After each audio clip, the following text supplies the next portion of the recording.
Chapter 1. Hey there, sleepyheads. Tonight we're stepping into the busy, grimy streets of a medieval city. Maybe London, maybe Florence, where you trudge past crowded market stalls, the air thick with the smell of unwashed bodies, livestock, and the ever-present hint of something far less pleasant, rotting garbage piled high in alleyways. Imagine this, you're walking through a bustling town. Maybe it's London, maybe it's Venice, maybe even some small village tucked in the countryside. Life's carrying on. You've got your bread in hand, the children are playing, and the streets are alive with chatter. But if you were really paying attention, you'd notice something strange, an unease in the air, a silence hanging over the crowd like a thick fog. It's not obvious at first, but then you start hearing the stories. People are getting sick. Fast. First it's just a few whispers. Did you hear? Old Tom's daughter, she's got a fever. And those boils, oh my. Then by the time the fever hits a local merchant, that murmur becomes a scream. You don't know it yet, but this isn't just an illness. It's the illness. The Black Death. And trust me, you aren't going to survive this one. You probably think you're safe, that it's someone else's problem, or maybe even just another outbreak of bad air or bad luck. But this isn't just a bad cough. This plague moves fast, and when it hits hard. Before we dive deeper, take a second. Like this video if you're curious about the past, and don't forget to subscribe if you want more strange tales from history, but only if you actually enjoy what I do. And hey, where are you listening from tonight? What's the time you're part of the world? Drop it in the comments, I'd love to know. Now dim the lights a little, get comfy, maybe turn on a fan for that soft, relaxing hum in the background, and let's settle in. You might not want to hear this, but we're going to ease into the nightmare that was the Black Death. And trust me, you're going to want to know exactly why you wouldn't survive it. Let's start with how this silent killer first came creeping across the land. The Black Death didn't announce itself with drums or a banner. It didn't need to. It was a quiet, unseen threat, spreading slowly at first. It wasn't like some plague from a myth, suddenly bursting through the gates of a city in one loud, visible attack. No, this one snuck in through the cracks. It came quietly, maybe through a merchant returning from trade in the east, or a ship docking with its hold packed tight with rats. These rats weren't just ordinary rodents either. No, these ones had fleas that had been feeding on infected blood. Now let's get this clear, you wouldn't know this. You wouldn't have a clue about rats and fleas and how they're carrying the disease. In fact, most people at the time didn't even know what a germ was. You probably just think that the strange smell coming from the nearby river was causing the problem, or maybe it was just a bad season of crop growth. In other words, there was no way you'd understand what you were dealing with. It wasn't until the first people started showing signs, fevers, chills, and the kind of aches that make you wonder if your very bones are trying to break free from your skin, that anyone started to connect the dots. But even then, it was too late. Historians still argue whether the plague spread primarily through the air, the rats, or human-to-human contact. But it hardly mattered when your body was already crumbling. You'd get the fever first. Then, within a day or two, you'd notice your skin turning an angry shade of red and then purple. A rash. It wasn't a simple rash like the ones we get today. No, this rash would grow into something far worse, buboes. Imagine the size of an orange swelling up under your skin, just beneath your armpit or in your groin. They'd be painful, swollen, and full of pus.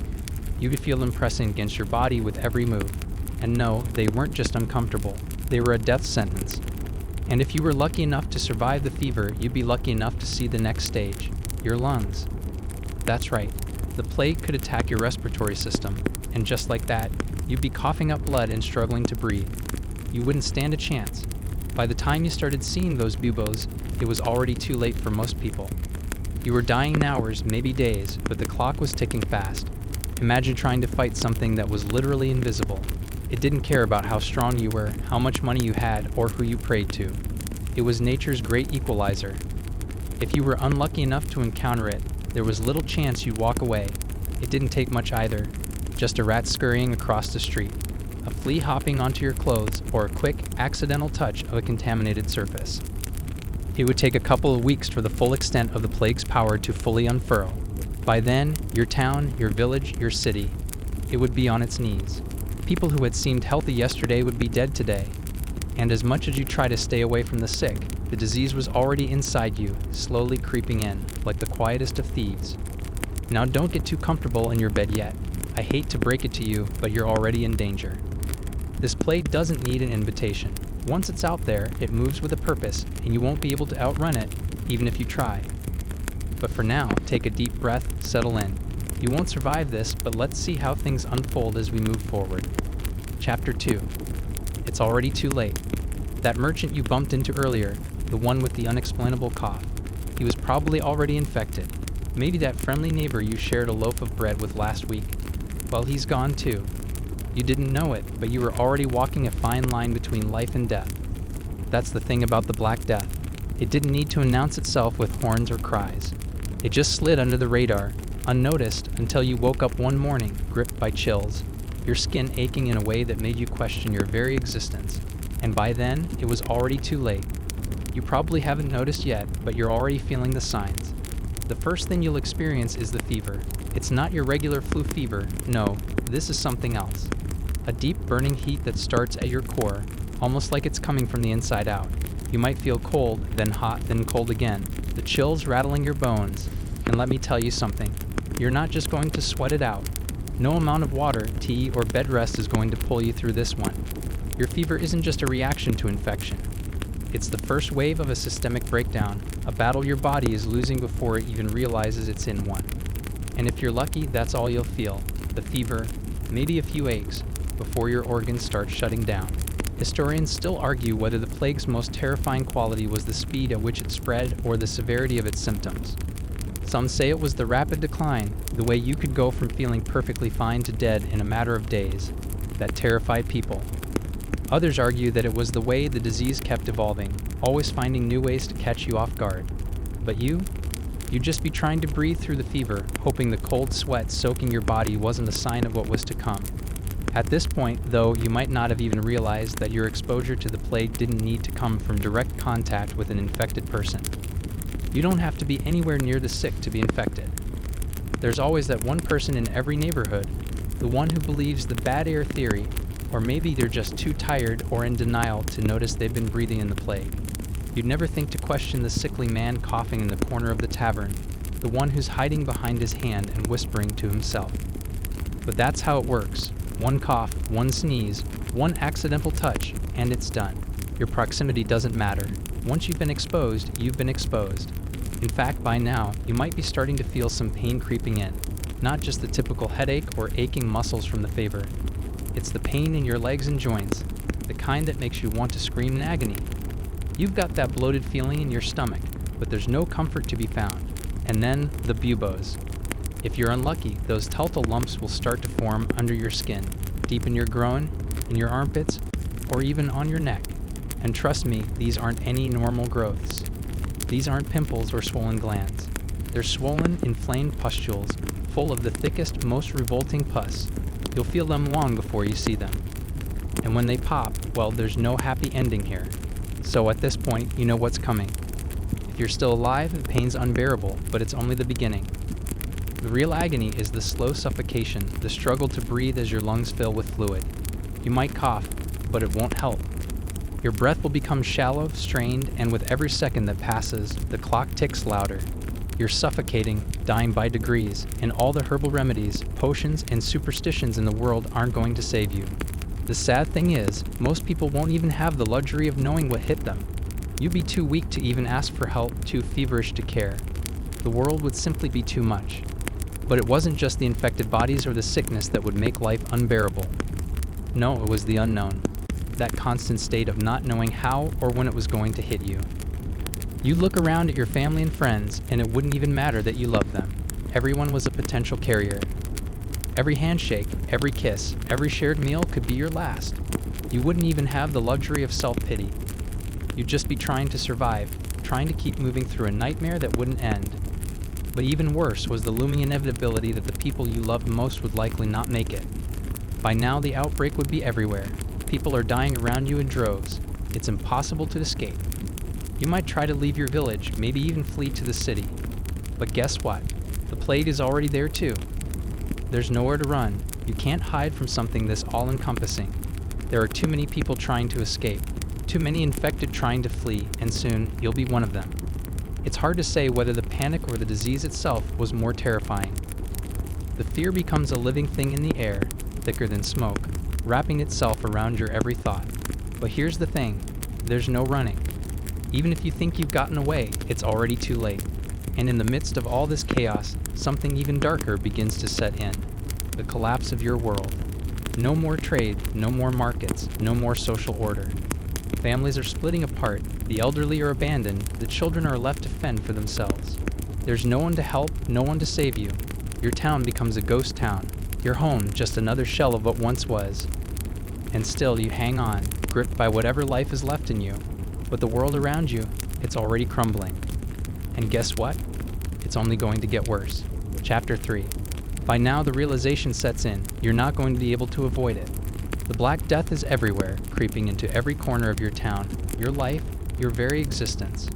You've heard the stories, seen the bodies piling up in the streets, but there's no way to mentally prepare yourself for what's about to come. You might have tried to reassure yourself that it was just a fever or a bad cold, but as the days stretch on and more people around you begin to fall ill, that hope crumbles like dust in the wind. And it's not just the immediate danger.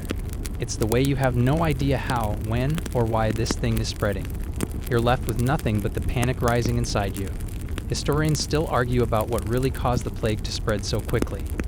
Was it the fleas that hopped from rat to rat, biting humans along the way? Was it the poor sanitation and waste management, allowing disease to spread unchecked in the streets? Or could it have been the airborne nature of the bacteria, making it so that even being near the sick would seal your fate? Whatever the cause, there was one thing that was undeniable. Once you were exposed, your time was running out. You might think you can escape it, that you'll be the lucky one who survives. But that's the cruel reality of the plague. It doesn't care about luck. It doesn't care about who you are, what you've done, or how strong your immune system is. It just waits for that one slip. That one moment when you get too close to the wrong person, when you touch a doorframe, or when you're caught in a crowded market. You think the disease would show itself slowly, give you some warning signs, but nope. Instead, it strikes like a sudden storm, swift and unrelenting. Now you're feeling those chills again. The fever that seems to overtake every inch of your body is here. It starts in your bones, deep and cold, almost as though it's an internal tremor. And when that happens, you know what's coming. It's the beginning of the end. You might even wonder if you're just imagining it. If you've been hearing too many stories, or if you're simply afraid. But then you feel the first sign of the buboes. These aren't pimples, my friend. These are the grotesque, swollen lumps that tell you everything you need to know. These are the sign that death is not far behind. If the fever doesn't kill you, these will. And there's no escaping them. They will form in places you'd never expect, under your arms, in your groin, sometimes even on your neck. No amount of prayer or protection is going to stop these monsters from growing. They will be painful, agony so intense, it'll make you wish for an end. And worse yet, when they rupture, the smell is something you'd never be able to forget. It's the scent of death, of decay, of a body turning on itself, rotting away from the inside out. The worst part? You'd still be conscious for a while, perhaps long enough to understand what's happening to you. The horror isn't just in the sickness, it's the uncertainty of knowing that you might not make it through the night. And even if you do, there's a 50-50 chance you'll be dead by morning. This disease is a time bomb, ticking down with every breath you take. With every pulse that races in your neck, you feel your body fighting to hold on, but it's not enough. It won't be enough. Meanwhile, the world outside is spiraling into chaos. You might not even realize how bad things are getting after all. When your body is racked with pain, it's hard to think clearly about the bigger picture. But people are dying all around you, and it's not just the old and the sick. No, this disease doesn't discriminate. It takes everyone. You might have noticed that the streets, once full of life, are now eerily silent. The chatter of children has stopped. The sounds of daily life are absent. And worse, the doctors aren't helping. The so-called physicians have no idea how to treat you. No one has a clue what's causing this carnage. You'll probably be told to rest, drink some wine, or take a bath. But none of these things will help. You're just waiting for your body to give up on you, one system at a time. But the real kicker is this: people around you might try to run. There's a sudden, almost panicked frenzy to flee, to leave everything behind and try to find a place of safety. But by now, the disease is already inescapable. People are flooding out of towns, but the plague is everywhere. You can't outrun it. No matter where you go, no matter how far you try to flee, the Black Death is already on its heels, following you like a shadow. And in this madness, something even more terrifying happens. the collapse of society itself. Your neighbors? They're trying to survive just like you, but that means they're starting to turn on each other. You'll hear rumors about people being abandoned by their families, or worse, about families turning against each other in a bid to survive. What would you do if it meant the difference between your life and death? Would you leave your sick child behind, or would you let your mother suffer in silence so you could live? The truth is, in these times of panic and disease, humanity's darker side begins to emerge. The basic social order, the very fabric of your world, begins to unravel. You might feel that familiar unease creeping in, the knowledge that everything you've ever known is beginning to slip through your fingers. Your home, your family, your town, it all starts to feel like a dream. There's nothing left but the disease, and you're running out of time. But the real problem is this: you're still here. You've survived longer than most, but your fate is still uncertain. There's still a long road ahead, and each day it gets harder to hold on. So what do you do now? Do you accept the inevitable, or do you keep fighting? There's no clear answer. There never was. Chapter 4. If you're still with us, congratulations. Most people by now would be long gone, having succumbed to the fever, the swelling, or worse, the suffocation as their lungs filled with fluid. But you're still here, still breathing, still fighting, though it might not feel like it. You're on borrowed time, and you know it. Even if you're not yet showing the telltale signs of the plague, fevers, buboes, dizziness, you're still at risk. And that risk, more than anything, is the constant, gnawing fear of what might happen next. It's not just about physical survival anymore. No, once the disease has spread like wildfire through your town, it's about holding on mentally too. Fear is everywhere. The disease is unpredictable, moving at random through the population, and you become as much a prisoner of it as you are of your own home. You can't leave. You can't escape. The very air you breathe feels heavier, laden with the weight of inevitability. And it's not just you, it's everyone. Entire towns are locked down, and even the idea of leaving becomes a distant, hopeless thought. You might as well be shackled to the ground, waiting for the inevitable. And as you hear the toll of bells ringing, marking yet another death, you're beginning to understand the extent of the suffering. The Black Death doesn't just kill, breaks spirits, destroys communities, erases entire families, and leaves nothing but a hushed, trembling silence in its wake. You thought you could handle it. You thought you could survive. But now, even with the tiniest sign of a fever, you might wonder if you're too far gone to save. You've heard the rumors.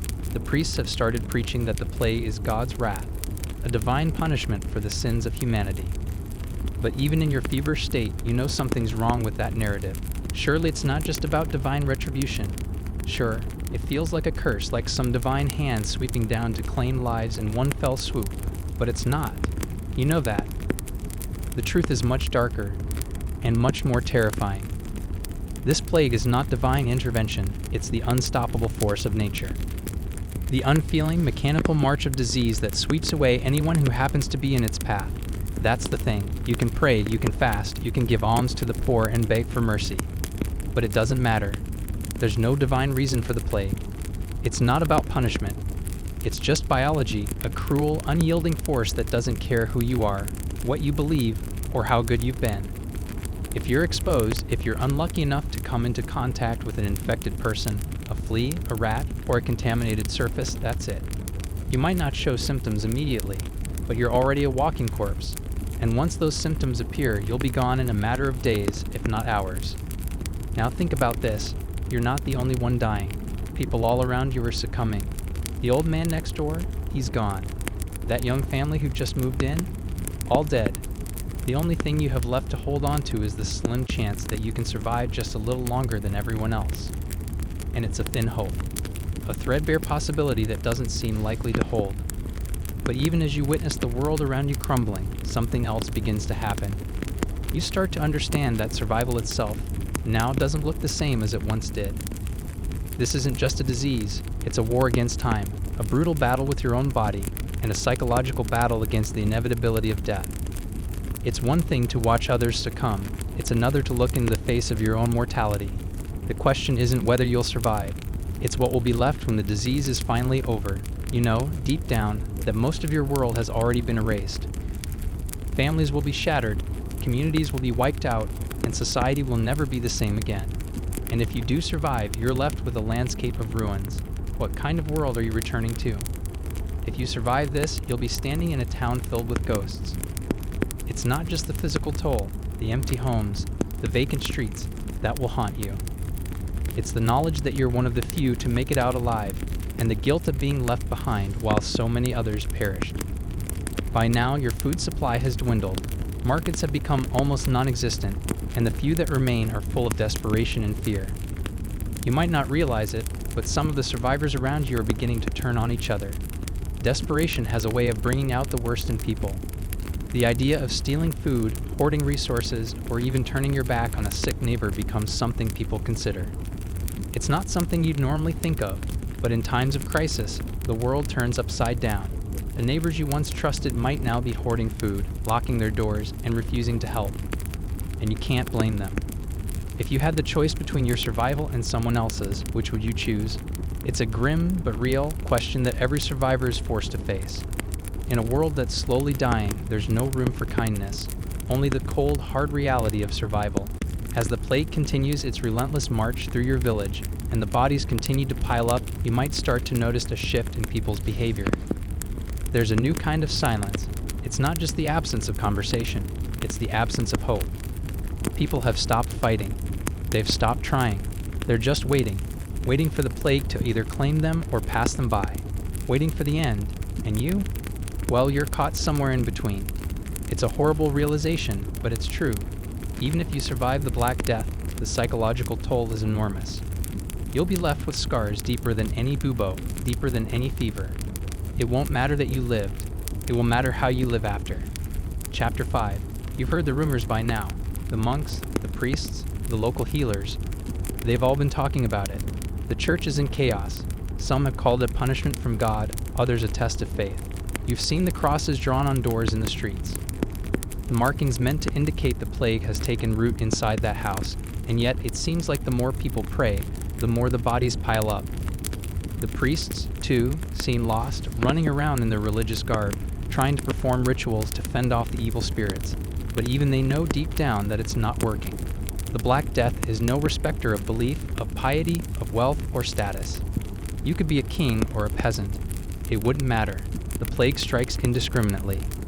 The authorities, meanwhile, seem to be doing what they can, or at least they pretend to be doing what they can. You've heard of the quarantine efforts, the attempts to isolate the sick and prevent the disease from spreading. You might even see some town officials trying to burn homes of those who are infected, hoping to contain the outbreak. But that's just another layer of chaos on top of everything else. There's no real protection, no real way to stop it. The people who try to impose control are just as likely to fall victim to the disease themselves. Every new law they make, every new plan they try, only adds to the madness. It's a futile gesture in the face of something that doesn't care about man-made boundaries. Historians still argue whether or not quarantine efforts ever worked at all. While there were some attempts to shut cities down or even cordon off infected areas, the virus itself moved so fast, and people were so desperate to survive, that it's unclear whether these measures had any lasting effect. You might have been lucky to be born in a more isolated village, but it didn't matter. Plague didn't need an invitation. It found you anyway. And what happens when the very fabric of society unravels? You've seen it in the faces of the people around you. People who once had jobs, social ties, families. They are now barely recognizable. The butcher, the baker, the candlestick maker, once a familiar part of your world, are now almost unrecognizable, their faces thin and hollow.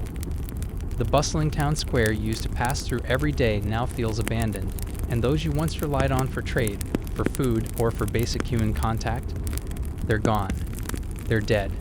And now you're left with strangers, many of whom are just as scared as you, if not more so. The sense of community that once held everything together is gone. There's no one left to help you, no one left to give you direction.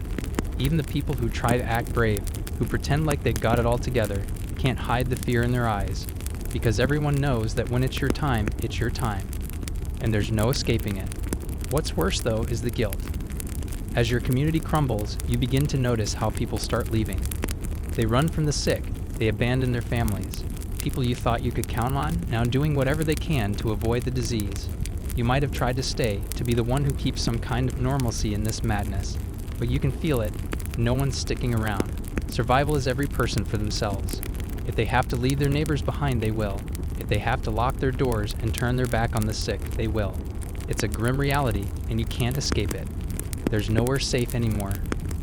But that's not even the worst part. Oh no, the worst part is the waiting. There's no swift finality with the plague. There's no one and done. It's slow, torturously slow. And as you lie awake at night, hearing the distant wailing of people mourning their lost ones, you begin to wonder whether it's even worth the fight. Is survival truly a victory, if you're the last one left standing in an empty world? It's not like before, when you could keep your eyes closed to the reality of it. Now, even in the stillness, it's hard to ignore the toll it's taking on you. Every cough you hear, every whispered conversation, every knock on the door sends a shiver down your spine. You're waiting for it, waiting for your turn to fall. You can feel your own body betray you, but you can't do anything to stop it. You can't fight an invisible enemy that's already made its way into your bones. Meanwhile, the dead are piling up. And so are the bodies of the dead who were cured, or so they thought. See, a few people start to survive, and you think it's a sign of hope. But the truth is darker. Some of these people who managed to survive the initial infection, they're still carrying the bacteria. They're still contagious. And so the cycle repeats itself. People begin to question whether anyone truly survives the plague, or if there's something worse lying in wait for them on the other side. What if it's not over for them? What if the plague doesn't just kill you, but leaves something behind? Something more insidious. So you begin to wonder, what's the point? You keep holding on, but there's no cure, no respite, no answers. You pray, you wait, but each day is more excruciating than the last. You hear rumors about the dead returning, about corpses that seem almost too well preserved, too intact. You start thinking there's something worse than just the fever, something that comes after. And even as you pray that it won't be you, you can't stop the nagging fear in the back of your mind. What if the plague is just the beginning? What if the world is ending, and this is just a sign of the great unraveling to come? Chapter 6. You might have heard the term mortality rate tossed around as casually as any other figure.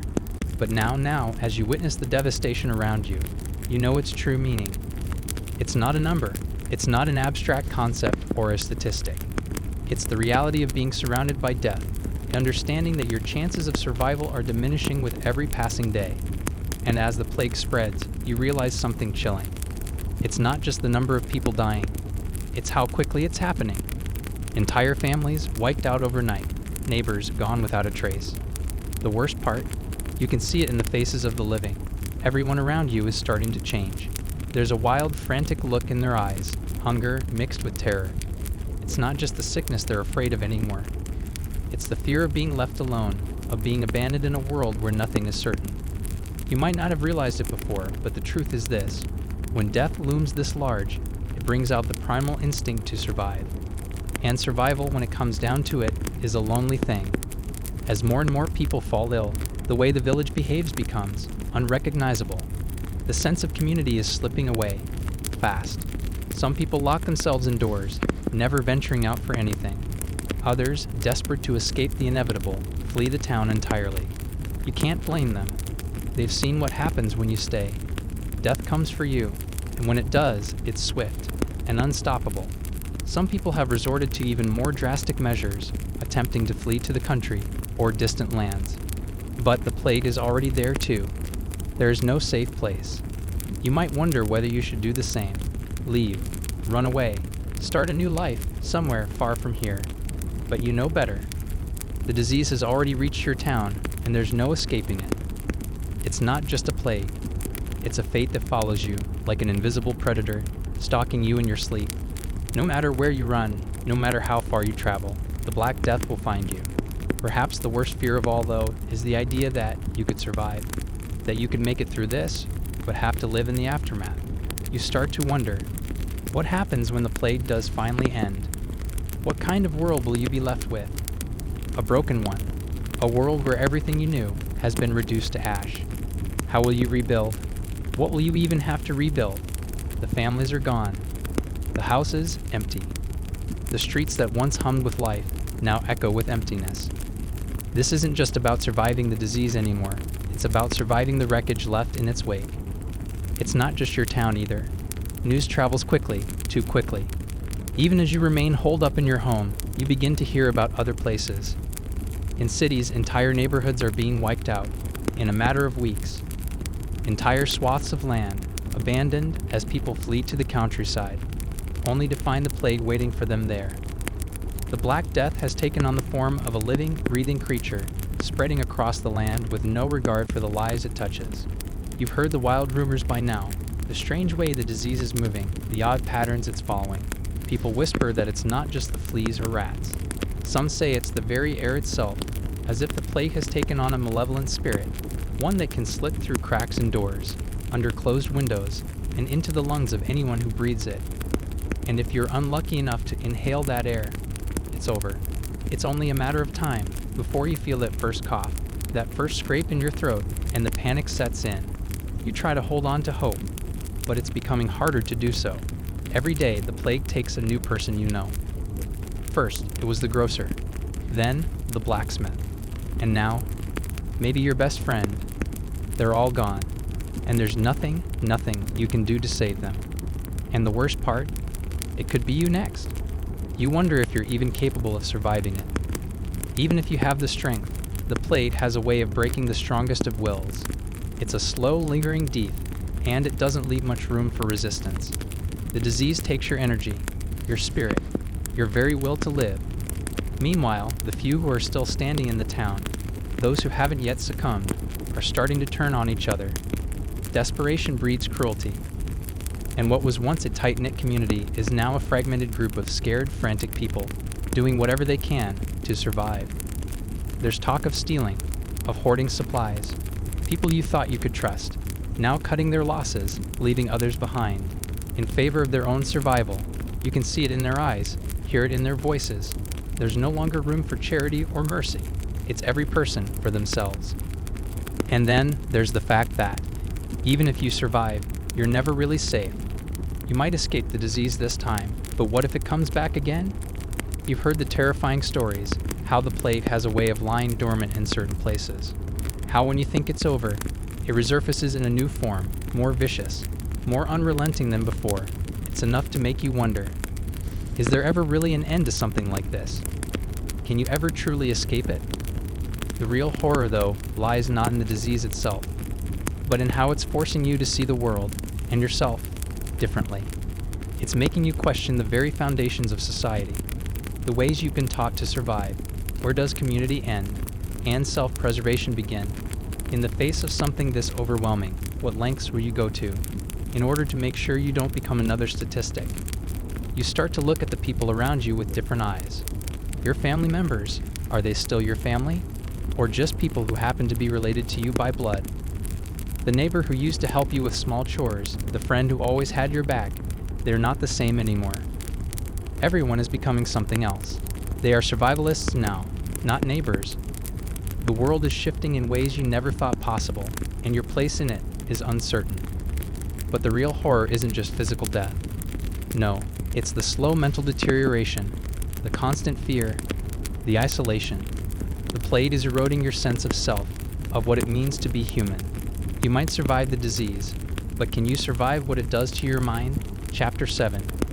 You're no longer just surviving the plague, you're surviving yourself. Every hour feels like an eternity. And with each passing day, the weight of the world presses heavier on your chest. The fear has seeped into your bones. It's not just the anxiety of disease anymore, it's the fear of what you might become, or what you might do to others, in order to ensure your own survival. People like you, once civil, once kind, are now changing. You don't need to be a doctor to see it. Something in the air has altered the very nature of human beings. The faces around you, once familiar and warm, now seen, alien. It's not just the sickness that's taking their lives. It's something darker. The plague has triggered a shift in humanity itself, and then there's the slow, creeping paranoia. Is that cough a sign? That tiredness? That slight shortness of breath? How do you know if it's just exhaustion from the stress, or the beginning of the end? It could be anything. One moment you're fine. The next, you're on the verge of knowing. There's no safe ground anymore, not physically, and certainly not mentally. The walls of your home feel more like a prison, the very air inside it dense, with the ever-present possibility that you're inhaling more than just dust. You might wonder if the disease is even in the air, drifting silently through the cracks, invisible, a constant specter at your side. You've probably wondered, how many people are you really leaving behind? You can't help but think about them, those you've watched get sick. Some seem to go in the blink of an eye, others slowly. But in the end, it's all the same. Gone. Finished. And if you don't catch the disease, if you do manage to make it through, what does that even mean for you? What kind of life is left to live? In a world where so many are gone, the towns, the cities, the farms, all of it is being erased. You try to picture the world without these people, these places, and it feels like the future is hollow, devoid of everything that once made life meaningful. And then, the rumors grow. As though the reality of the plague wasn't enough, you start to hear whispers about things that are far worse than disease. They talk of strange happenings, signs, omens, events that couldn't be explained by normal, rational thought. There are stories about the dead coming back, or at least not staying dead. They say they wander the streets in the dark of night, calling out in soft, chilling voices. The bodies you saw buried last week, could they still be alive? Is the plague leaving behind something worse than what it takes? This isn't just about death anymore. It's about the very nature of life and death, about the boundaries between them beginning to blur. And while you might not believe in such superstitions, the feeling gnaws at you. Is there something darker in the plague's wake? Something beyond fever and death? The thought of it clings to your every waking moment. The psychological toll continues. Your own mind plays tricks on you now. The ringing of the bell, the sound of footsteps in the distance. It's enough to send you spiraling into panic. Even the quiet night feels oppressive, full of unseen threats. You've heard people mutter that they'd rather die quickly than be tormented like this, by disease, by uncertainty, by fear. But there's no escaping the fear anymore. There's no place to hide. Even in the deepest corner of your room, you're haunted by it. The silence of the world feels suffocating. What's more suffocating is the growing sense that everything you knew, everyone you knew, is slipping away piece by piece. The doctors, too, are helpless. The remedies they offer are strange, bizarre even. You hear of people drinking strange brews, applying mixtures of herbs and leeches, but they're as likely to kill you as cure you. They don't know what they're dealing with any more than you do. The fear of infection is so pervasive that it starts to feel like the only way to survive is by cutting yourself off from others entirely. The isolation is deepening. Neighbors keep their doors locked. Friends stop visiting. You start to question, is anyone really alive anymore? Or is this some kind of living death, a waiting room for the end? But something happens. After a while, the human instinct to survive doesn't fade. You watch your neighbors, the last few survivors, slowly starting to come together, cautiously sharing food, keeping watch. It's a strange, uneasy solidarity, but it's the only thing that makes sense now. You might have never considered it before, but now you understand the truth. Survival doesn't just mean physical survival. It means having someone to share it with. Without that, without the smallest connection to another human being, the weight of it all, the loneliness, would swallow you whole. There's a kind of strange power in this new community too. It's not much, but it's something. You and the few others who are still left begin to help one another, even if it's just offering some warmth during the long, cold nights, or providing a bit of food when the supplies are running low. It's not the same as before. The sense of belonging, the trust, the rituals that once held the world together. Now it's just a matter of getting through, just surviving. And then slowly, you begin to realize something. The longer you're able to keep going, the more important it becomes to stay human, in a world that's rapidly losing its humanity. You could shut yourself off completely. After all, the disease has shown you how fragile life is. But at the core, that desire to connect, to see something beyond the horror, is still there. It's like an ember in the darkness. And maybe it's that ember that will carry you through. Maybe it's that ember that will save you. It's a grim thought, one that brings you no comfort. But in a world like this, it's all you have left. And the question becomes, how long can you hold on to it before it too fades away? But there's one thing you know for sure. This is no longer just about surviving a disease. This is about surviving the aftermath of the plague that's already transforming the world.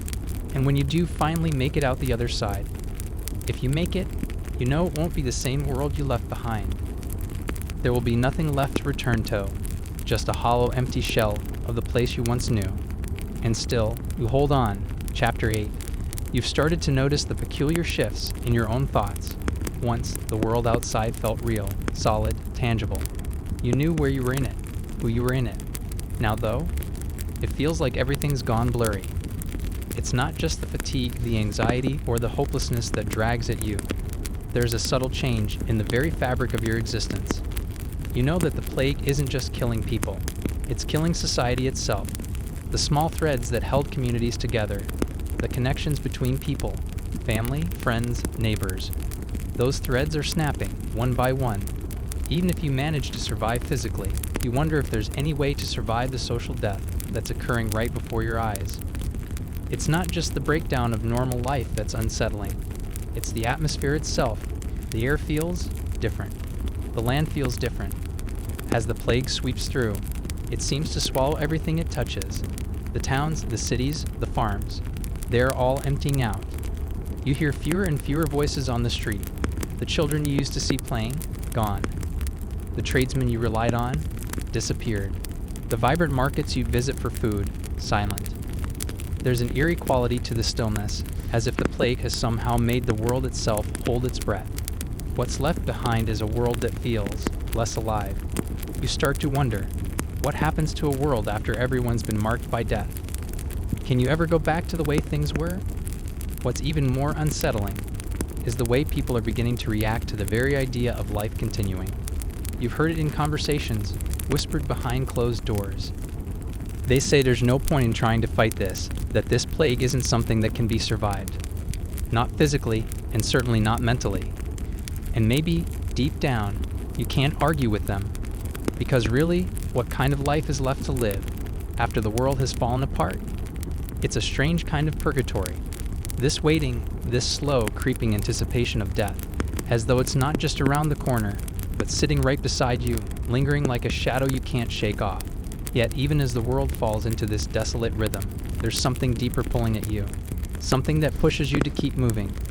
It's instinct. It's that last shred of humanity inside you. The part that refuses to accept that this is the end. Because no matter how much the plague has taken from you, you still find yourself walking through the empty streets, searching for something, anything that feels familiar.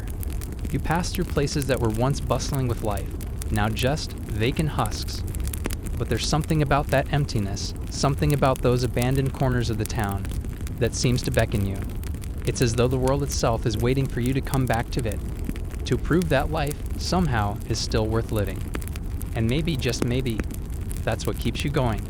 You think about the small acts of survival that now carry such weight.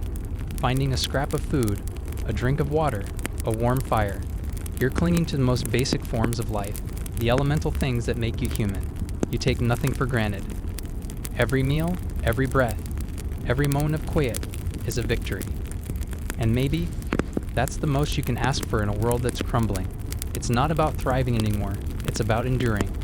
It's about holding on to those fragments of humanity that still exist within you, even when everything else seems lost. But there's a catch, isn't there? Even if you do manage to survive the disease, even if you pull through the worst of it, there's still the question of how to live in this new, post-plague world. The structures that once defined your life, family, community, even religion, have been stripped away. What happens to a person, to a world, when everything it once relied on has vanished? When the bonds of society have been severed and you're left with nothing but the remnants of the old world to navigate, it's like waking up in a new, unfamiliar country. Except the language isn't the only thing you don't understand, it's everything. The rules are different now. The very fabric of human existence has been torn apart, and you have to figure out what to do with the pieces. There's a palpable sense of loss in the air now, not just the loss of people, but the loss of purpose. The communities that once had shared goals, shared lives, shared traditions, those things no longer exist in the same way. People are scattered. They're not just physically distanced from one another. They're mentally and emotionally isolated too. How could it be otherwise? You can't go back to the way things were. The plague has burned too deeply into the fabric of life, and even if the sickness eventually fades, the scars remain. But there's something else, something more unexpected. Amidst the confusion and devastation, a strange resilience is starting to form. You begin to notice it in the eyes of the people still left.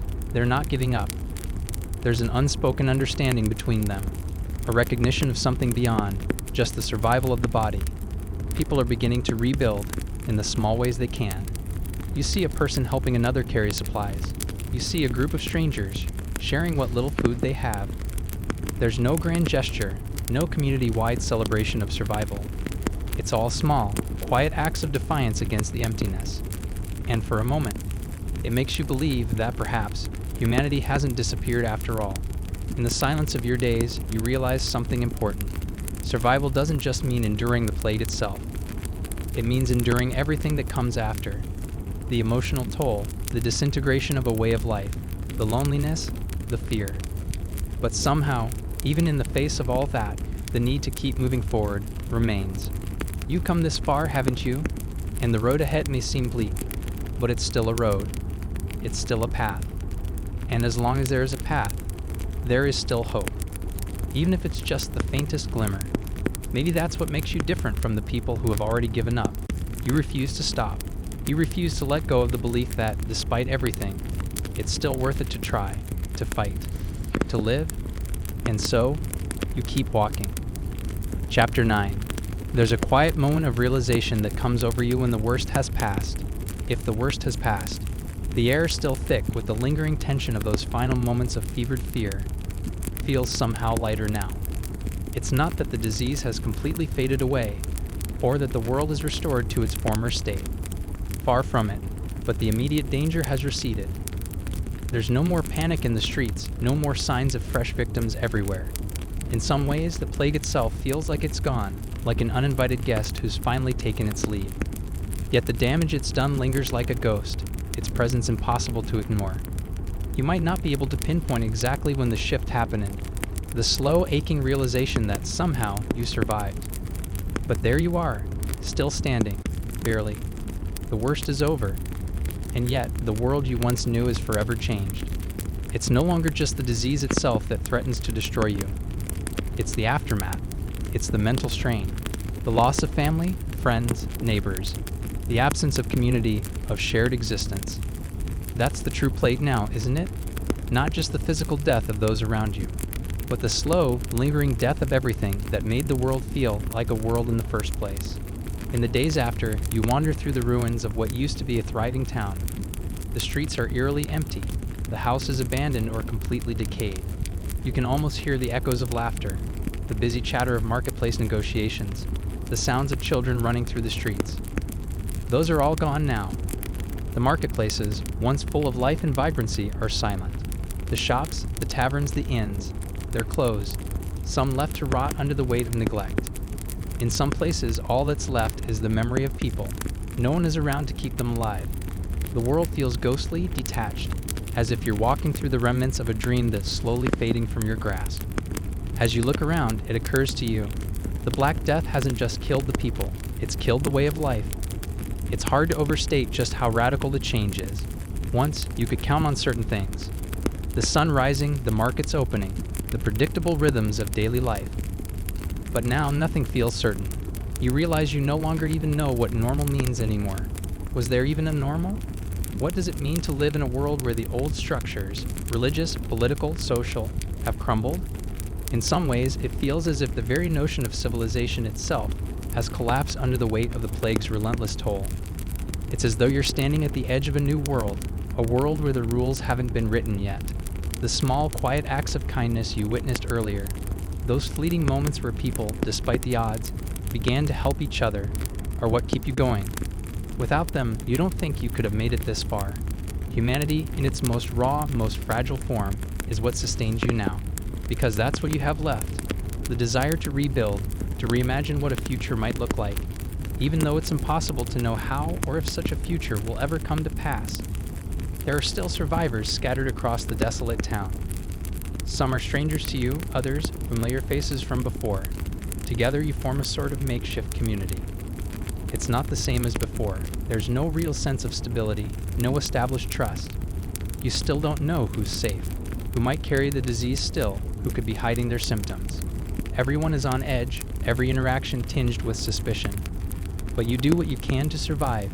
You share what little you have. You keep to yourselves, and you pray that the worst is behind you. At night, the quiet is overwhelming. Once the sounds of the town, voices, laughter, the distant hum of activity, filled the air. Now the only noise is the wind and the occasional distant howl of a dog. The silence is almost suffocating. The days blend together. The sun seems to rise and set without ceremony. There's no real rhythm anymore, just the monotony of trying to stay alive. But in this silence, you've started to notice something else. It's a strange, almost eerie feeling that creeps into your thoughts. As you walk the streets, look at the broken buildings, the empty squares. The world is changing, yes, but there's something more happening here, something beneath the surface. The silence isn't just the absence of sound. It feels like the beginning of something new. You might not be able to articulate it yet, but you sense it in the air, in the way people look at each other now, in the way the land itself seems to hold its breath. What happens when a world has been destroyed, and yet there are people left? What happens when the remnants of society still stand? Broken, abandoned, scattered, but still standing? You begin to wonder if this isn't just an ending, but a beginning as well, a rebirth of sorts, but one that is strange, one that feels almost alien to you. It's almost as if the Black Death, in its brutality, has forced the world to hit the reset button. It has wiped out so much that now there's a sense of starting over. But the rules of the new world are unclear. No one knows what will rise from the ashes. Can humanity build something better? Or will we simply fall back into old habits, repeating the mistakes that led to such a devastating plague in the first place? You begin to ask yourself, what does it mean to rebuild after something like this? You don't have the answers. None of you do. But the instinct to try, to live, to build, to create, is undeniable. And perhaps that is the only thing you can trust now. Maybe it's that sense of purpose, that drive to move forward, even when everything seems lost, that will guide you through the coming years. For now, you can only keep walking, step by step, one day at a time. Chapter 10. A strange, restless energy stirs within you, as the world around you continues its slow, painful recovery. The days have begun to feel less oppressive, though the shadow of the Black Death still lingers, hovering like an unspoken truth. You can't shake the feeling that the worst isn't truly over, not because the disease is still rampant, but because the aftershocks of it are only beginning to show themselves. The way people think, the way they act, it's different now. It's not just the broken bodies of the dead you have to contend with, but the broken minds of the living, as the survivors like you struggle to find their place in the new, fractured world. Something deep shifts in the collective psyche. What's become clear is that people don't just mourn the dead. They mourn their past lives, their former identities. When you've lived through something as harrowing as the Black Death, the question of who you are, what you stand for, becomes blurred. The world was once so full of structure, of faith, of clear roles and expectations. But now, all of that seems so fragile, so far out of reach. People are starting to question everything. Authority, religion, the very institutions that once held their lives together. You've heard people speak of these things in hushed tones, of how the plague has stripped away all that was familiar, all that was certain. Some say that it's a punishment, a divine retribution for the sins of mankind. Others insist that it's a test, a trial to see how humanity will respond when it is pushed to the brink. And then there are those who have simply lost their faith, who claim that there is no divine justice, no cosmic balance, only random chaos. For you, though, there's no simple answer. You've seen enough to know that the world isn't black and white anymore. It's shades of gray, impossibly complicated, confusing. The people you see around you now seem like ghosts. No, not ghosts. They're shells of the people they once were. You felt it yourself, how easy it is to slip into a kind of numbness, to go through the motions of survival without ever truly living. It's all a blur. The memory of a life that once had meaning, purpose, routine, fades with each passing day. Yet despite the desolation, despite the endless uncertainty, there's still a flicker of something. It's small, insignificant even, perhaps, but it's there, hope. It's a strange thing to feel in a world so broken, so stripped of its beauty, but it's undeniable. Hope, though, has become something different now. It's not the naive hope of before, the hope that things will go back to normal. That hope is dead. No, the hope you carry now is quieter, more reflective. It's the hope that you and those around you will somehow find a way to rebuild, not just the physical world, but the emotional one too. The one that was shattered when the plague took everything you knew. And so, despite the silence, despite the strangeness, Despite the nagging feeling that life will never be the same, you continue. There's a kind of quiet strength in that.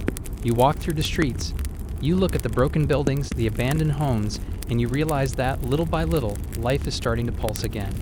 It's tentative, fragile, and unsure, but it's there. What you begin to notice more and more is that the people around you, the ones who have survived this nightmare with you, have started to shift as well. They're no longer just walking through the motions. They're seeking something, a purpose, a reason. You watch them cautiously, as if unsure how to proceed. The human need for connection is still there, though it's been buried under layers of grief and uncertainty. But you see it, the glances exchanged between strangers, the quiet nods, the small conversations that take place between those who have not yet completely abandoned their humanity. There's a shared understanding between you and these others. It's as if everyone around you is trying to figure out what comes next. Some have become fixated on rebuilding what was lost, clearing the streets, attempting to start small businesses again, attempting to create some semblance of normality. Others, however, are more focused on what they've learned during this period of extreme isolation. Many find themselves grappling with what this plague has revealed about the fragility of human existence. Life can be so easily taken away, so unexpectedly stripped from you. There's something profound in that knowledge. It changes you. The most striking thing you've noticed is the emergence of community, even if it looks very different from the community you once knew. There are no more grand feasts or lavish gatherings. The people who are left have learned the value of small, quiet moments. People gather around makeshift hearths. They share what little food they have left, and with each passing day they talk. Not about grand ideas or the things that once seemed important, but about the simple things. Who's still alive, how they're holding up, where the next supply of food will come from.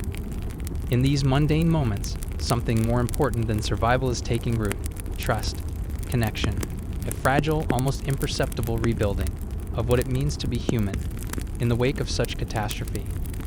The irony is not lost on you, that it's in the aftermath of the Black Death, when everything seems lost, that humanity might rediscover its most essential quality: compassion. You don't know if it's enough to truly rebuild the world, but you see it happening in real time around you. That small flicker of hope you feel, it's growing. At the same time, though, there's still a lingering dread. You've seen the toll the plague has taken on everyone's psyche. People are scared, not just physically, but mentally. The fear of death, the terror of illness has changed people. Some have retreated into themselves, becoming paranoid and distant. Others have completely surrendered to the chaos, seeing no purpose in anything anymore. And then there are the others, the ones who have, against all odds, chosen to fight, to push back against the darkness, to live.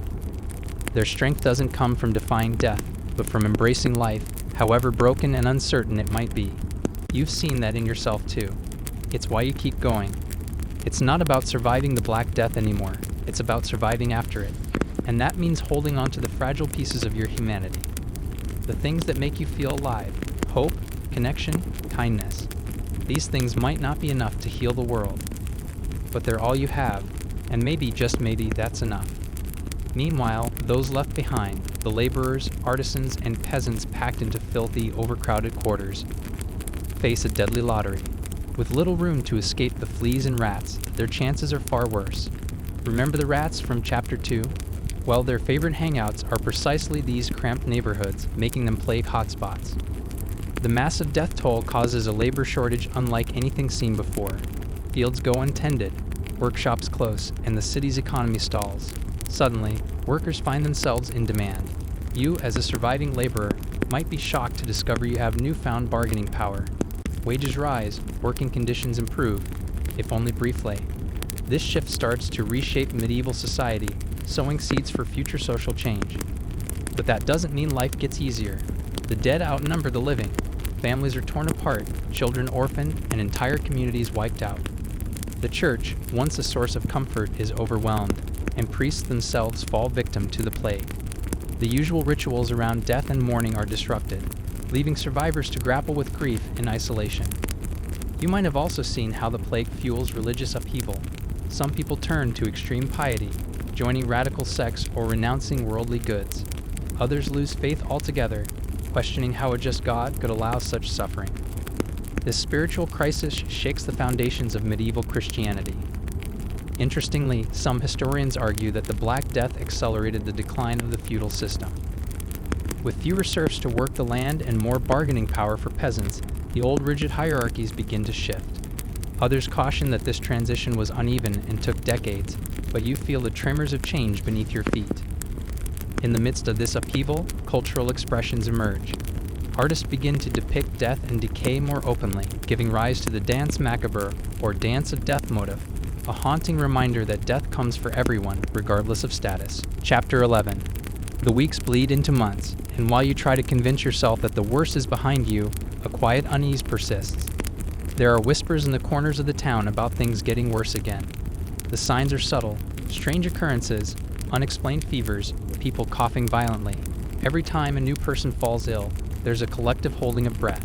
The plague, it seems, never really left. It's lurking just beneath the surface, biding its time, waiting for an opportunity to return.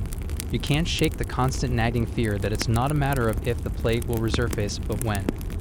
Every cough, every sickly face is a reminder that the world you once knew might never fully recover.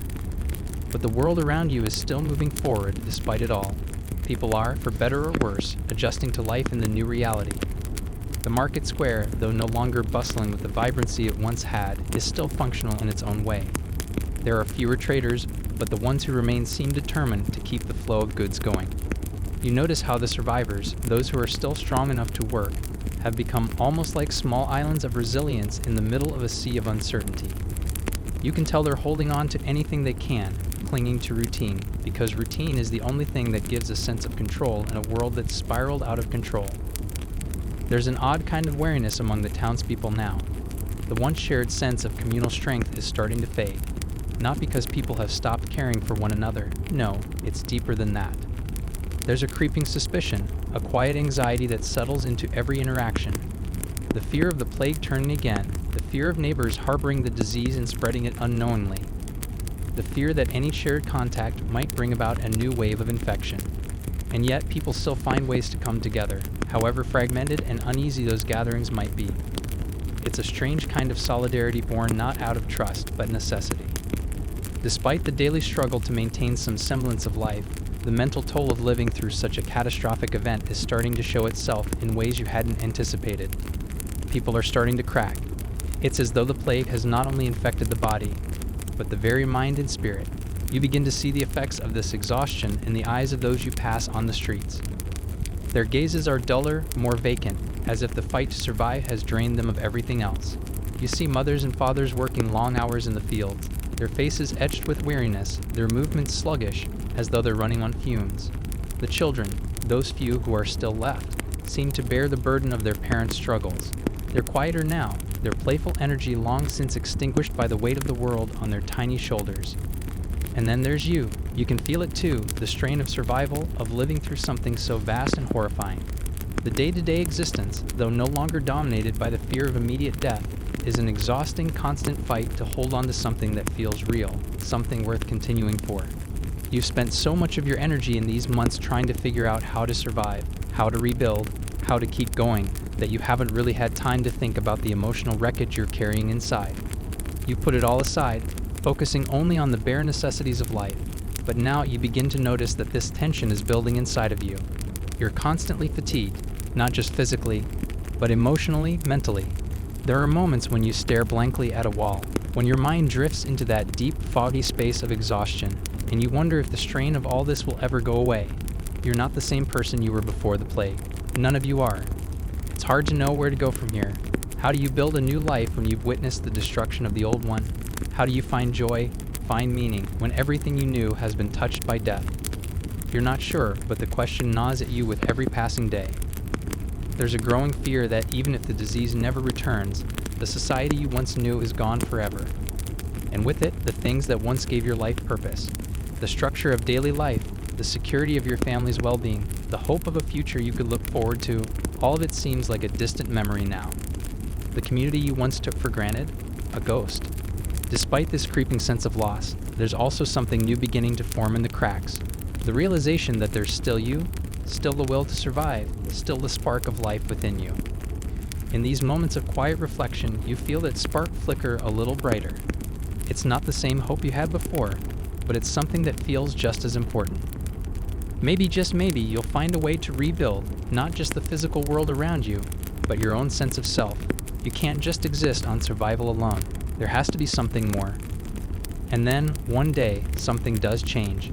It's not a large change, not a dramatic shift in the tide. No, it's something small, almost imperceptible. You notice it when you pass a group of survivors near the town's edge. There's laughter. Not a loud, boisterous kind of laughter, but the quiet kind, soft, like a fragile flower beginning to bloom in the harshest of conditions. And for the first time in a long while, you feel something stir inside you. It's not joy, not quite, but it's the beginning of something more, something that feels human again. It's not just the absence of the plague that gives you hope. It's the presence of life. Not the kind of life that ignores death, that pretends it never happened, but the kind of life that learns to exist with death, to carry it, to live in the shadow of it without being swallowed whole.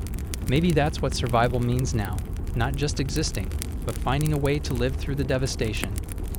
You don't know how to make sense of it all yet, but you feel that something inside you, inside all of you, is beginning to heal, even if it's just the tiniest bit. It's not over, you know that, but perhaps this is what comes after the plague, the painful, gradual rebuilding. And though you don't know how long it will take, or what the future holds, you realize you have something that matters more than anything else right now, the willingness to move forward. Step by step.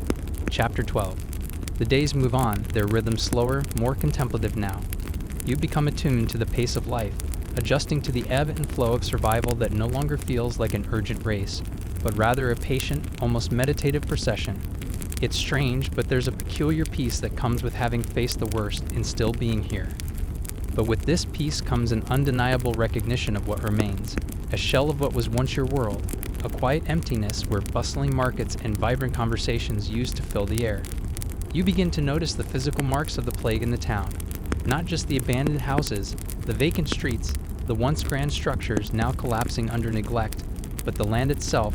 The earth seems heavy, burdened by the devastation. Fields once rich with crops lie barren, the soil cracked and dry, almost as if nature herself has grown weary.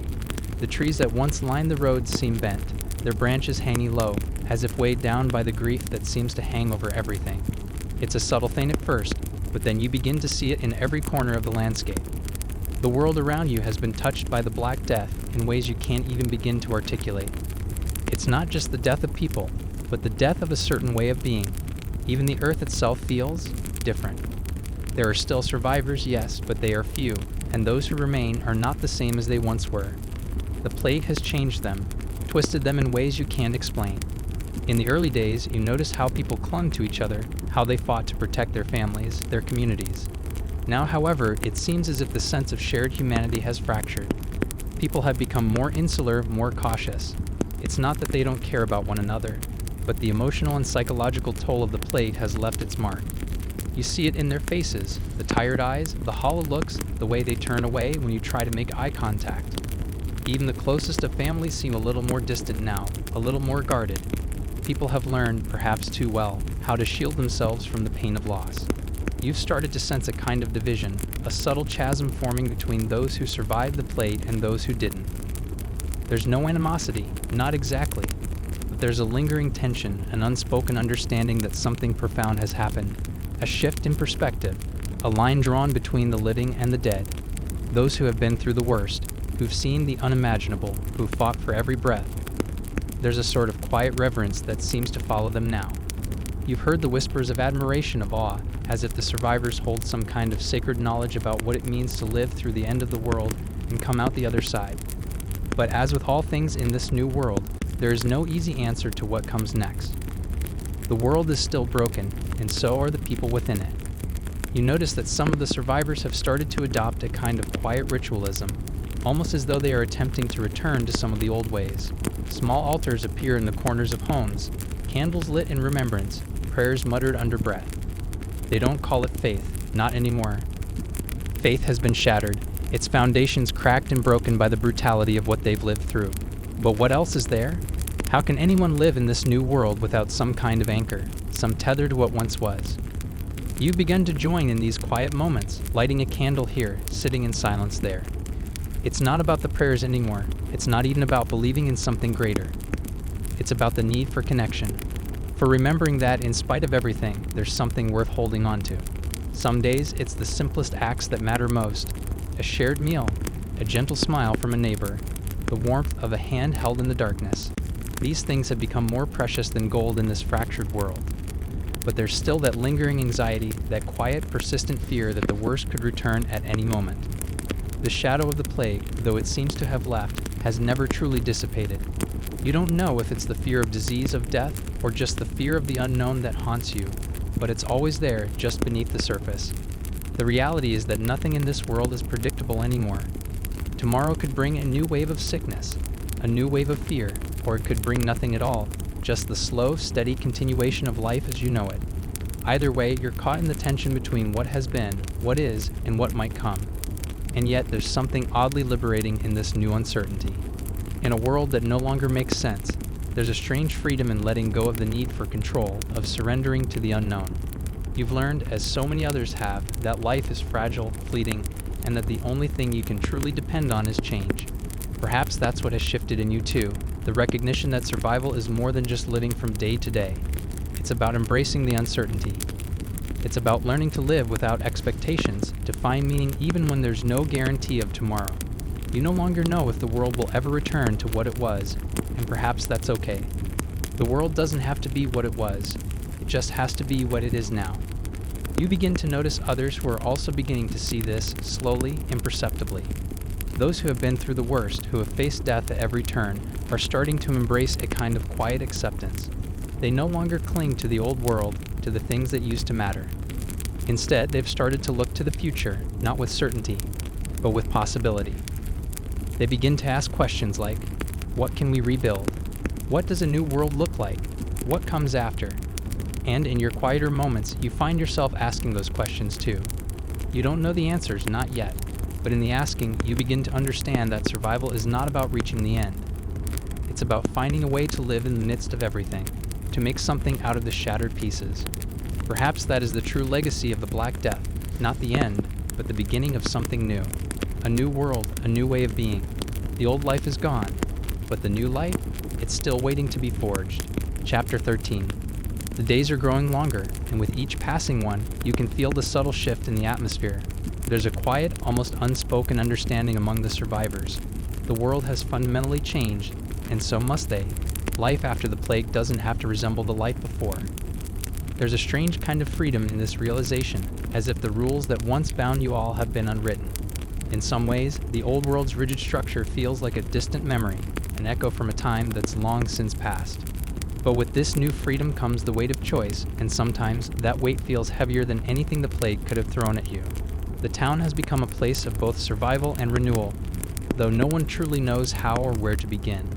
You find yourself walking the streets, noticing how people are gathering, conversing, rebuilding in the quietest ways. Some start to fix the collapsed rooftops, others set about cleaning the streets that had been neglected during the worst of the plague. But even these efforts feel tentative, unsure. The destruction is so vast, the damage so profound, that the act of rebuilding often seems futile.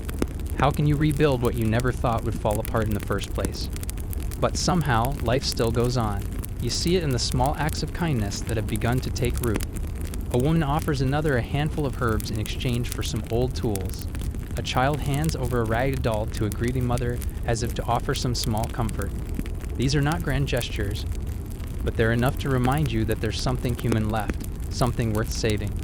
In these moments, you realize that even in the face of devastation, there are things that can't be extinguished. Things like empathy, generosity, and community. They might be small, but they're the threads that are beginning to weave a new kind of existence from the tattered remnants of the old. The question, of course, is whether it's enough. Whether the survivors, those who are left, can build something lasting from the wreckage. But maybe it's not about rebuilding the same world. Maybe it's about creating something new altogether. Some people have already started asking these questions, trying to figure out how to move forward, how to live in a world where nothing is certain. It's a question that plagues you too. What kind of life can you have after something like the Black Death? What does it mean to survive if nothing will ever be the same? As you walk along the roads that once felt familiar, you notice that the old landmarks are slowly being forgotten. The towering cathedral that once stood proudly at the center of town is now a hollow shell. Its grand stained glass windows shattered, its once glorious spires now crumbled. The homes, too, that were once well kept, are now abandoned. The streets where children used to play are eerily quiet, the laughter that once filled the air now replaced by the soft, mournful whisper of the wind. It's hard not to feel a sense of loss, even as you cling to the hope that something will rise from the ashes. The place you once called home is no longer home at all. It's a reminder of everything that's been lost, of everything that's been taken. And yet, as you look around, you start to see that the people, what's left of them, are slowly finding new ways to fill the spaces left behind by death. New traditions are taking root. New ways of thinking are emerging. It's not that the survivors are forgetting the past. They can't. It's that they are learning to live with the past, to honor it, but not to be held captive by it. You see this in the way people are coming together, quietly, in small gatherings. It's not the same kind of community as before. It's more subdued, more introspective. But it's still there. People talk about what's next, what they hope for. They exchange stories of their losses, of what they endured during the plague, but also stories of their hopes for the future. It's a strange thing to hear, this talk of a future, after everything that's happened. But somehow, the more they speak, the more you start to realize that there is a future, even if it's nothing like the one they had imagined. Some people have begun to turn their eyes to the land, to the earth beneath their feet. They've learned through the most brutal of lessons that the earth can be as unforgiving as it is generous. The crops you once relied on are no longer there. The soil, though rich, has been ravaged by years of neglect, but the people are learning how to work with it again, slowly, tentatively. They begin to plant new crops, ones that might be better suited to this new, harsher world. They are planting seeds not just in the soil, but in the hope that the land, though scarred, can still give life. You have started planting your own seeds too, not in the ground, though that's happening as well, but in yourself, in your own slow process of healing. You find yourself more reflective now, more aware of the fragility of everything. In those quiet moments, you can almost hear the faint stirrings of something new within you, something that wasn't there before. You start to wonder if you too can grow, can rebuild, just as the land is. If you can find a way to make peace with what's been lost, to accept what is, and to live, really live, in this strange new world. But even as you take these steps toward rebuilding, you're never quite free of that quiet, persistent fear. The Black Death may have passed for now, but it's always lingering just out of sight, like a storm cloud on the horizon. There's no certainty in this world anymore. All you can do is take each day as it comes, each moment as it arrives, and do your best to make something of it. Maybe that's all anyone can really do now. Still, as you look around and see others beginning to make their own way forward, you start to believe that perhaps there is something to this new world. It's raw, uncertain, painful, but it's also real. It's a world where survival means more than just existing. It means living with purpose, with intention. And that, in itself, is a kind of rebirth. You take another step forward into the unknown.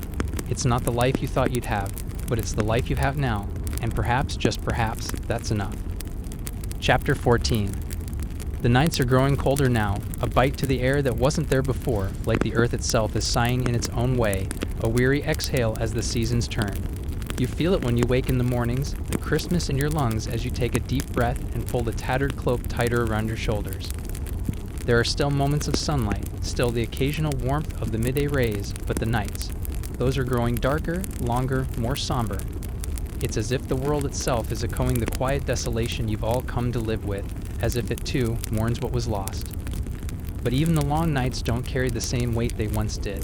The fear of the plague's return, that gnawing terror that kept you awake through many dark hours, is still there, but it's muted now, buried under the slow, steady rhythm of daily life. It's almost as though you've become accustomed to the uncertainty. You've learned to live with it, to expect the unexpected. For the first time since the Black Death ravaged everything, you feel a small sense of peace in simply being. Not because the world has become easier, far from it, but because you've learned how to exist within it. You are not untouched by the scars of the plague, but you have learned to wear them with a kind of quiet dignity. You notice that the people around you are beginning to settle into something like a routine. It's not the same routine as before, not the busy, structured days that once filled the town with the hum of commerce and life, but it's a rhythm. There are still hard days, of course, harder days. Some of the older survivors who had once hoped for something resembling normalcy are starting to lose their resolve. There's talk of leaving the town for good, seeking out places untouched by the plague, places where the future might still hold promise. You can understand it, even if you don't share the same impulse. To leave would be to flee the past, to run from the ghosts that linger in every corner of this place, in every shadow of the empty houses, the abandoned streets. But for you, leaving feels like something more difficult. A betrayal, almost. You've lived through the worst of it here, endured the weight of survival. This town, as broken as it is, has become a part of you. To walk away would feel like erasing the history you've all survived, as though all the pain, all the loss, could be packed away in a bag and discarded. You can't do that, not when you've already buried so much of yourself in these ruins. Instead, you decide to stay. You've come to accept that rebuilding doesn't necessarily mean returning to what was. It means making something new out of what remains. And so you begin, slowly, to forge a new kind of life, one small decision at a time. You help rebuild the old mill, and though it's not the same as it was before, there's something comforting in seeing the water wheel turn again, something peaceful in hearing the soft, rhythmic churning of the gears. It's not much, but it's enough. It's the beginning of a new way forward, and it gives you hope.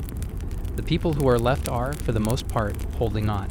You've begun to see them, not as survivors of a plague, but as builders of something new. They are trying, in their own quiet ways, to carve out new lives. They are trying to rebuild the old bonds of community, even if they're different now. There are small gatherings once again, simple meals shared, quiet talks around the fire. Not every conversation is about the plague, though it hangs in the air like a silent specter, its shadow always stretching out behind them. Still, there's laughter now, even if it's rare, and when it comes, it's a gift.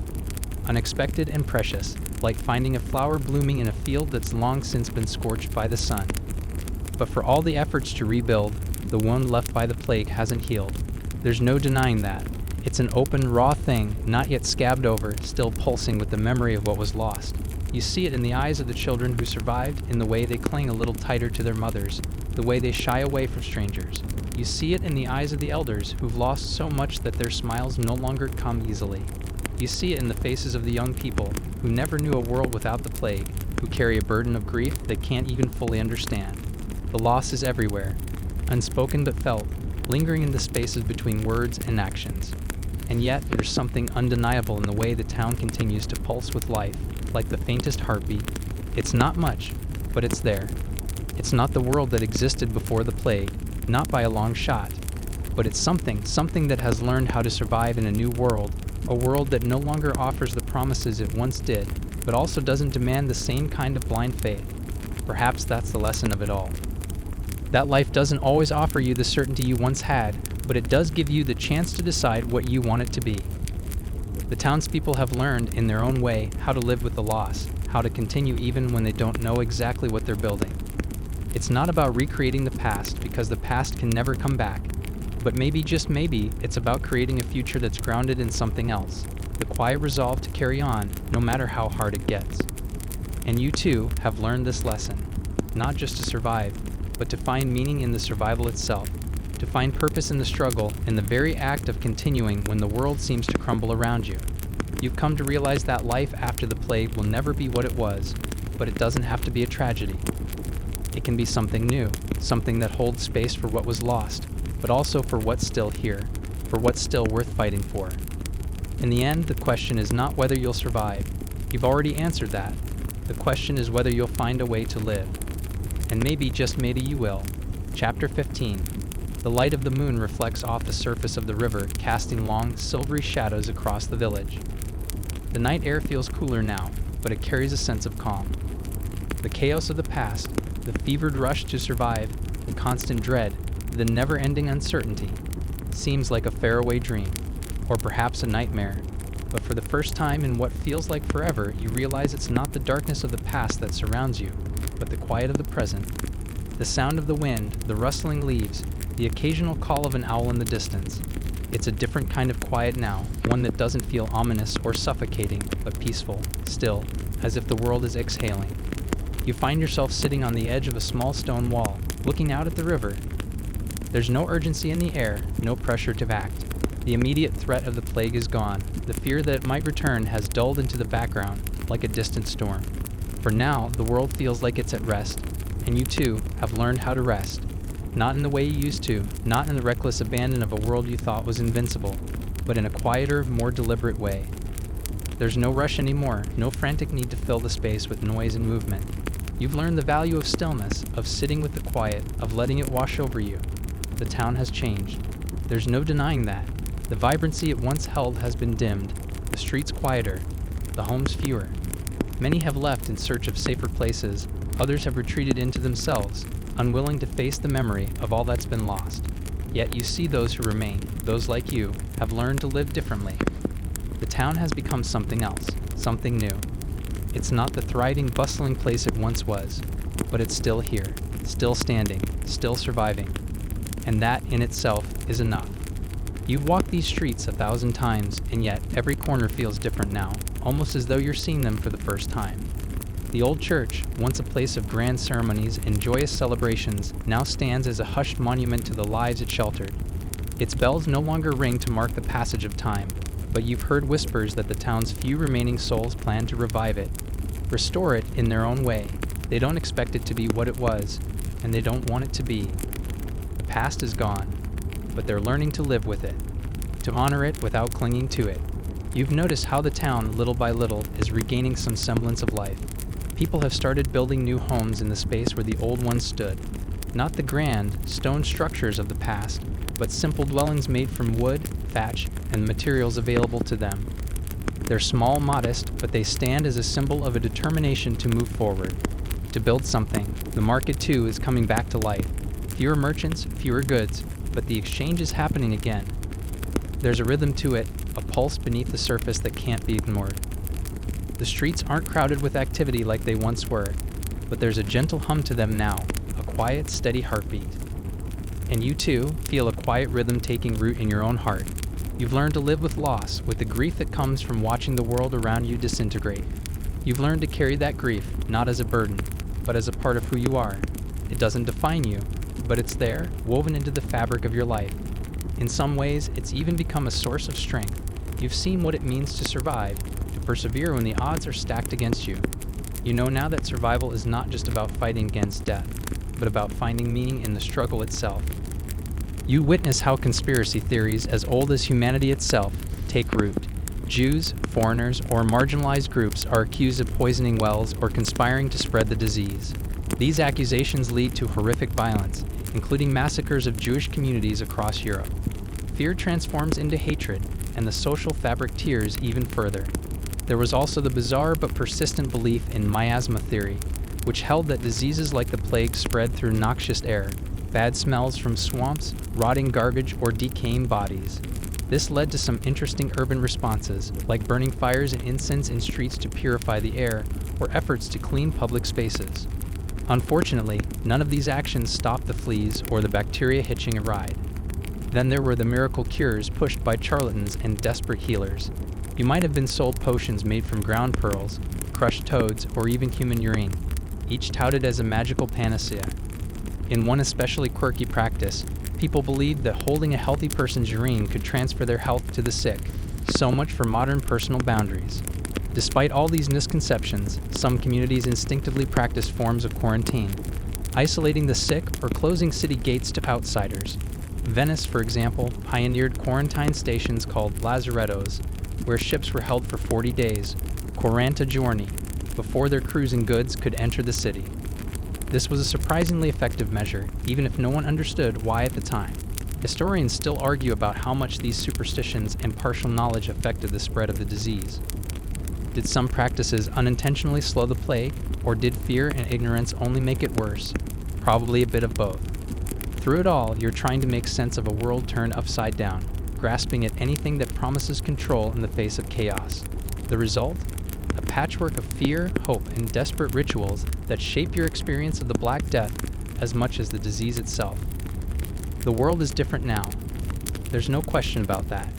The past is gone. The world that existed before the Black Death, before the plague, before the death and destruction, is no longer a reality.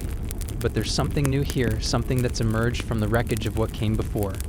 You see it in the way people work together, in the way they share what little they have, in the way they've started to rebuild, not just their homes, but their hearts. They've learned to live with what they've lost, and in that quiet acceptance, they've found a kind of resilience, a strength that didn't exist before, a strength forged in the fires of tragedy. And as you sit there by the river, watching the water flow gently past, You realize that perhaps the greatest lesson the plague taught you was not just how to survive, but how to live again. Not in the way you used to, not in the rush and the noise of a world that now seems like a distant memory, but in a quieter, more deliberate way. You've learned to appreciate the small things. The sound of the wind in the trees, the warmth of the sun on your face, the simple act of breathing, of being. The future is still uncertain, of course. No one knows what tomorrow will bring. But for the first time in a long time, you find yourself willing to face it, not with fear, but with an open heart, because you've learned through everything that life doesn't have to be what it was. It can be something new, something still worth living.